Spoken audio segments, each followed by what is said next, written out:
Bangladesh's capital of Dhaka and Chittagong, the second largest city in the country, have witnessed lakhs of people attending massive rallies to protest against a spate of targeted attacks against Hindus and vandalization of temples following the fall of the Sheikh Hasina government.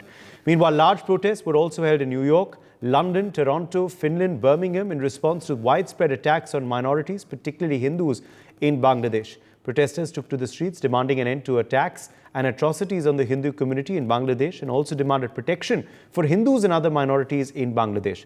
Protesters held up placards that read, "Hindus have a right to live." Moreover, Muhammad Yunus has condemned attacks on minorities in Bangladesh and termed it as heinous, and yet no action has been taken.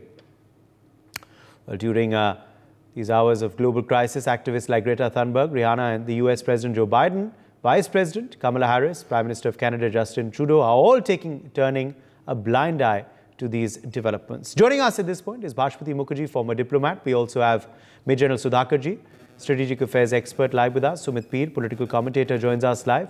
Charu Chandra Das, General Secretary ISKCON Dhaka, also is with us on the broadcast. Ambassador Mukherjee, let me begin with you first. A movement now spreading across the country, thousands coming onto the streets in different cities, protesting against what's happening with minorities in Bangladesh.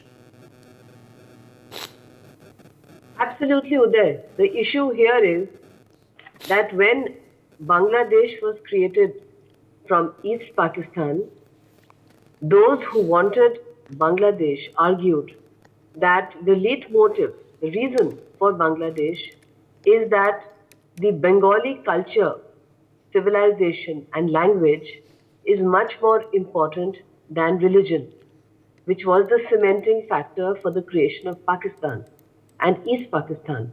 And so therefore you had the language movement and then you had Bangladesh. At that time, the Hindu population was almost 25%. And they after the genocide in 71, they crossed and 10 million of them lived in all over Kolkata, including Sialdah railway station, which was like a huge refugee camp. But they went back because they believed their leaders that this was a new nation for Bengalis, for their culture and civilization, and it did not matter what their language was. Today that they are protesting is because they will not permit Bangladesh to go down the route of a single theocratic fundamentalist Muslim state where minorities are not safe, because they have nowhere to go. They are Bangladeshi passport holders, be they Hindus or Christians or Buddhists. I don't think there are any Sikhs left in Bangladesh that I'm aware of. But all that these demonstrations show is that efforts by the interim government led by Muhammad Yunus are clearly not succeeding as yet. That the police are on strike because many of them were killed during the earlier demonstrations to oust Sheikh Hasina. The whole issue of who is going to protect the Hindus, when are the police going to come out, and when are those who are protesting be persuaded to go back at a time when there is increasing anti-India feeling and efforts by many, they need not be Hindus, to try to cross the international border and come to India, something that has been stoutly resisted and fiercely resisted by our BSF. So it's a very complicated situation, and you are absolutely right in pointing out that where are these great human rights defenders, be they Joe Biden or Trudeau or any of the others. And it is extremely significant, I have to add, that Muhammad Yunus has been seen in so many photographs with George Soros, which makes me extremely uncomfortable. Though I have to say that he has made all the right noises about protection of Hindus, but unfortunately he has not been able to implement it, which then raises questions about how effective he is going to be as a caretaker prime minister until elections take place and an elected government takes over in Bangladesh.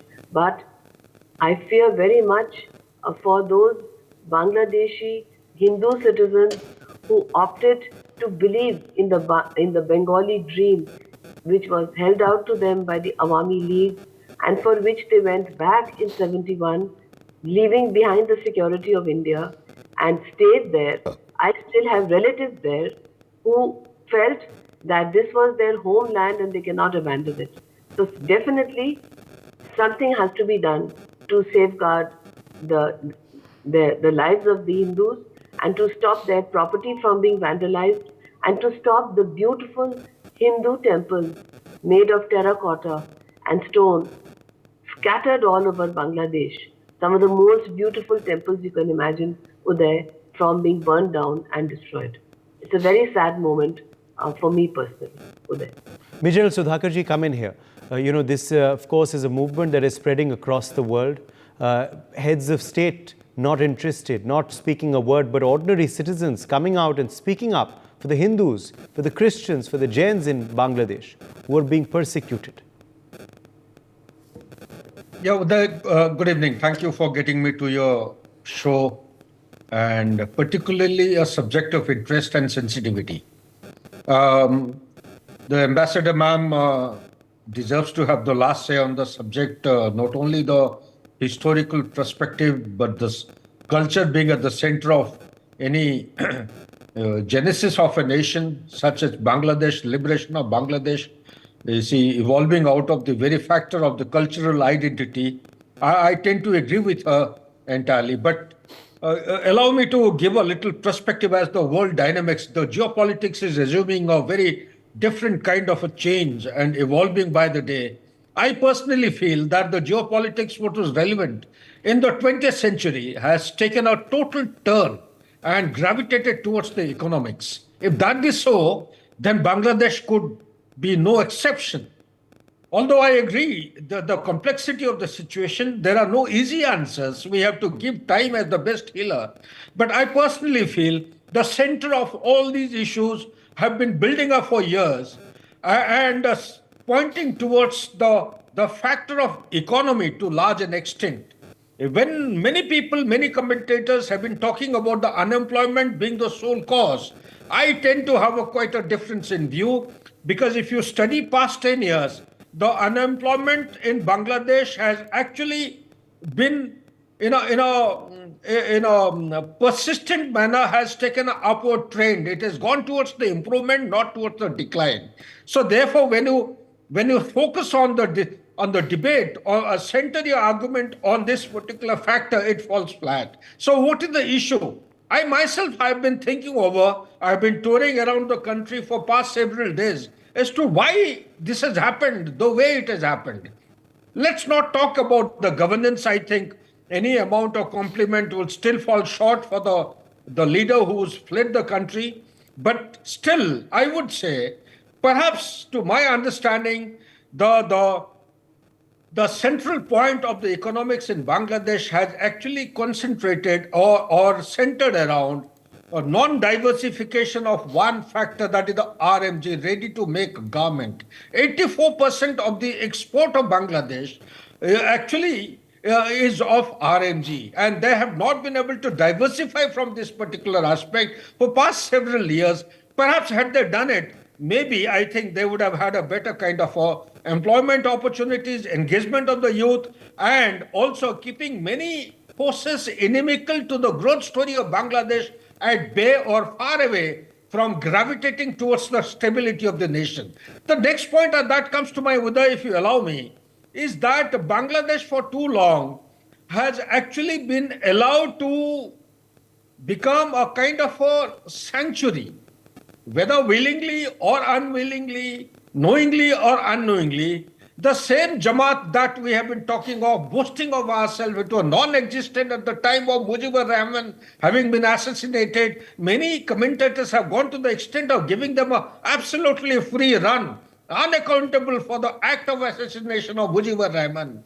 I personally feel that Jamaat has somehow or the other has got a free entry into the entire gamut of activities, and thereby making things absolutely beyond control, driven by the central, again important factor, students, whether it is the Arab Spring of Tunisia or subsequently what happened in Hong Kong or what is happening elsewhere in the world.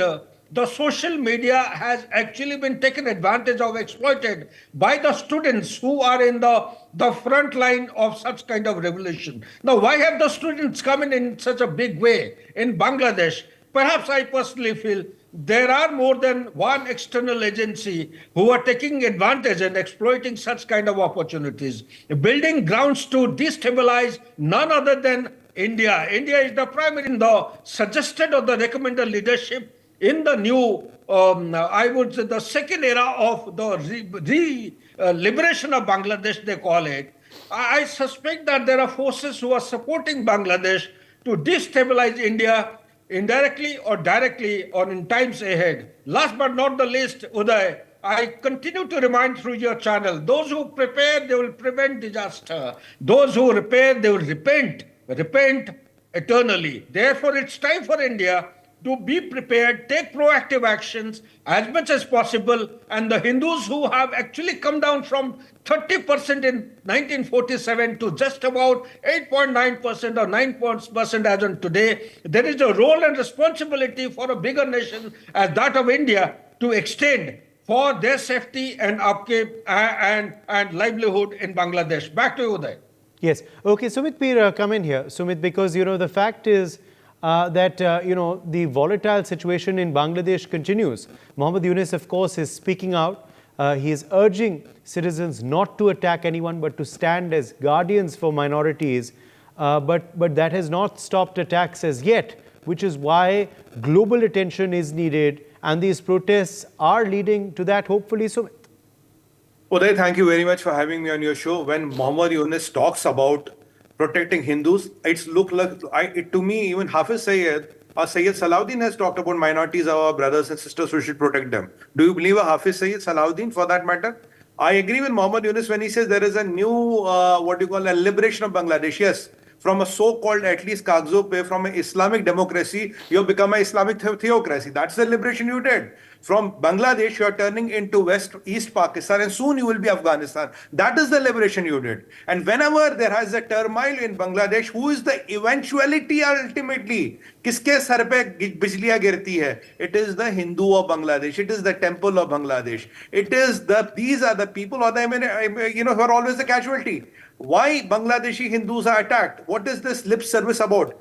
I have been telling you Muhammad Yunus cannot control anything in Bangladesh. What is he able to control? He is the caretaker prime minister. He has photos with Obama. He has photos with Hillary Clinton. He has photos with George Soros.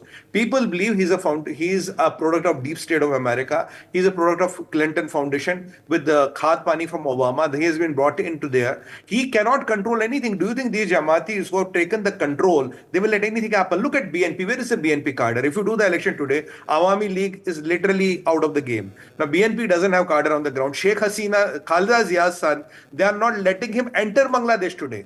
And who is going to win? It is going to be Jamatis. You look at the jailbreaks, you look at the terrorists let free, you look at the people coming to the Indian border, you look at all these things happening. There is an all-out attempt for possible genocide of Hindus, an imminent genocide of Hindus is on the cards. Why in 27 districts Hindus are attacked? Why all Ma Kali temples are attacked? Why all the houses are burned? If you look at Nohokali, there have been videos out wherein they are picking up the Hindu girls in broad daylight, kidnapping them for rape, extortion, wherever. Why only Hindus girls are targeted? I have videos with me. There's a hostel of, these Hindu boys possibly. They are throwing these guys from the 5th floor, 7th floor of the hostels with the bag and luggage. They're killing them. So where does this happen? Why does this only happen to the Hindus of Bangladesh? Indira Gandhi Center vandalized, Mahatma Gandhi's statue vandalized. Anything that has to do with Bharat or Hindu or the great religious heritage which we have is vandalized by target. Now, Muhammad Yunus cannot come and give this lip service. If he is not competent, then why did he take the job? We have been always questioning, what are your credentials? Your credentials are you're a Nobel laureate, that's good enough. But what does it make you better than an elected government? And how are you better than all the collective wisdom of the Sheikh Hasina's government? You are not. If they could not survive, how can you survive? You know who are the people behind the game. You know it is ISI funded by China, and Americans also did their part. They are all playing this. The challenge here is, then the problem here is, Bangladesh is today East Pakistan, East Pakistan. Eventually, it will go into Afghanistan mode. Once you go into Afghanistan mode, Uday, you cannot bring it back. So if these poor chaps do not kind of talk about it, who is going to talk about it? If we do not talk about it, who is going to talk about these Hindus? Now, another thing which has to go very clear and which has to be very direct. You cannot uproot a Hindu. What I have seen videos where Hindus are told, let's say your house is worth 1 crore, 5 lakh rupees lo, nikal lo. 2 lakh rupees nikal lo, sign kar lo. He says, I will not sign. Well, anyway, I'll burn your house. What are you going to get? At least I'm giving 5 lakhs. This exactly happened in other parts of the world. This happened in Kashmir. So let's talk that this is a very systematic ploy. What are they doing today? They are not killing a lot of Hindus, by the way, because that becomes a big international headline. They are going and burning your house. They are looting your shop. Once these two things are done, you're only two ways: either convert or perish or leave Bangladesh. So where will these guys go? And on the top of that, you've started kidnapping their girls.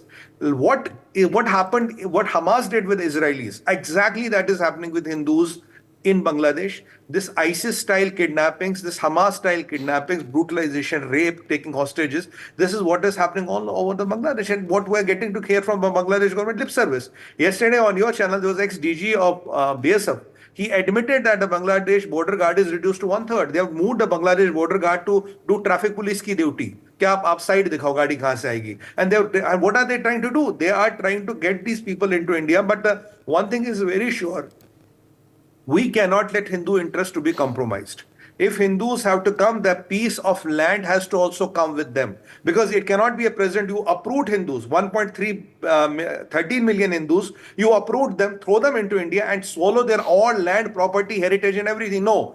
Hindus will come, but there will be a piece of Bangladesh which has to come along with it. Because if you've taken their lands, businesses and livelihoods, in this piece of land, liberated piece of land, that life, business and livelihoods should continue. Hindus are not disposable. You throw them out and Bharat will take them. And if you let one Hindu come, there'll be 5 Muslims coming behind it. Imagine what will happen with the demography of West Bengal. Imagine the plight of things will happen. How many Rohingyas, how many terrorists, how many jihadis, how many Wahhabis, how many Jamatis will come with that? There is no way you can know. Even some Awami League politicians have already, managed to sneak into India. But that's a different issue. So these are very trivial issues, and the champions of human rights are silent. Uday, why are we talking only about Joe Biden? Why are we only talking about, say, Rihanna or Greta Thunberg? Where is Bollywood? How many Bollywood stars put that eyes on Rafah, eyes on Rafah, eyes on Rafah? Why don't I see one tweet for them? Where are cricketers of India? Where are eminent intellectuals of India? Where are these gangs of India? Mombati gang, Award Wapsi gang, Buddhijeevi gang, this gang, India Gate gang, protest gang. Where are these Andolan Jeevis of India? When they are concerned about Muslims of Israel, of Palestine. Right. Are concerned about everything, but none of them is talking about Hindus of Bangladesh. How much is happening in India? Let's get into perspective then from Dhaka. Charu Chandra Das is with us. Charu Chandra Das, you can tell us about the situation now in Dhaka and Bangladesh right now with vis-a-vis these attacks. Have they abated? Have they stopped now? Or is the fear continuing? Also, protests erupting in Bangladesh as well. People of Bangladesh also coming out onto the streets to protest these atrocities. Apart from the world, where we are also seeing protests on similar lines. Hare Krishna. Now, Bangladesh situation is not so good because there is no police. Now, military is working, but not enough. Then now, become a cool, but I don't know how long it will be stay. Because a few days ago, where they attacked our temple in Meherpur, they put fire and then burned out. And then so many Hindus house, so many Hindus shop, so many Hindu temple also, they caught fire and burned out everything. But this situation is not this time. Every government fall down and they attack our Hindus temple, Hindus house, also Hindu business properties, they are looted our property, our money, and also valuable things. Always, we are suffering this kind of problem. But now, today is okay, but we are still not happens nothing in a Hindu's house. But yesterday we protect our Hindu community, protect, and also ISKCON also protect. This is we have some give announcement, something. But now our several temple phones somebody, you should not join that program like this, because ISKCON, if you join the program, then this is it is more powerful, because Hindus know ISKCON is everywhere around the world, everywhere ISKCON, and ISKCON is join any program, then program will be very strong, and protection this is the thing becoming. If not ISKCON not joined, then not also so many devotee will, people will not join. Then they are now telling some, I don't know whose party, maybe some others party. Now non-political now is no political party. Now is entire government, Sarkar. Now they are. Yes. Okay, I think we've lost Charu Chandradas there, unfortunately, it seems. But Ambassador Mukherjee, quickly coming back across to you, with this situation, of course, continuing to remain tense, what can be done further? What can India do also on the issue? We've, of course, issued a statement. How can we further help? Well, it's a pity he was cut off, because what the point that he was making is extremely important. Yes. Which is that one ISKCON temple was burned down. If ISKCON joins the movement for protection of Hindus, it will bring huge international support, because ISKCON is an international movement. And till today, it is surprising that nobody in the West has even condemned the burning down of the ISKCON temple. As far as we are concerned, Uday, one thing is clear, that we have to protect our territorial sovereignty and our national security interests. For that, we have to completely secure the Indo-Bangladesh border, using, if necessary, the Indian Army. If the BSF is unable, though they are holding on very well. But yes, I had heard that on the Bangladesh side, many have been taken in to do policing, because the police are on strike, because their police stations were burned down, many policemen were killed, and they want to have guarantees from the new government that they will not be persecuted for carrying out Sheikh Hasina's government's instructions when they join work. So that is something that needs to be worked out. And once that is worked out, perhaps the security guards, the Bangladesh guards, will be back. But till then, we may have to move the Indian Army to secure our border. The second issue is that once you have one Bangladeshi Hindu crossing the border, as was pointed out by Sumit Peer, you can have with him five jihadis, 4 Rohingyas, people inimical to our national interests, etc.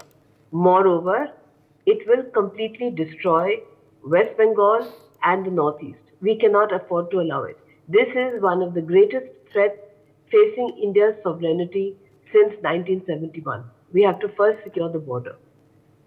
I would also like to add that perhaps some, including myself, have not talked too much about the grotesque and terrible killing of Hindus in the first 2 days after Sheikh Hasina's departure, because I don't want to inflame communal passions in India.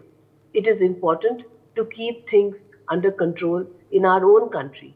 We are a diverse secular country with a huge population of Hindus and Muslims.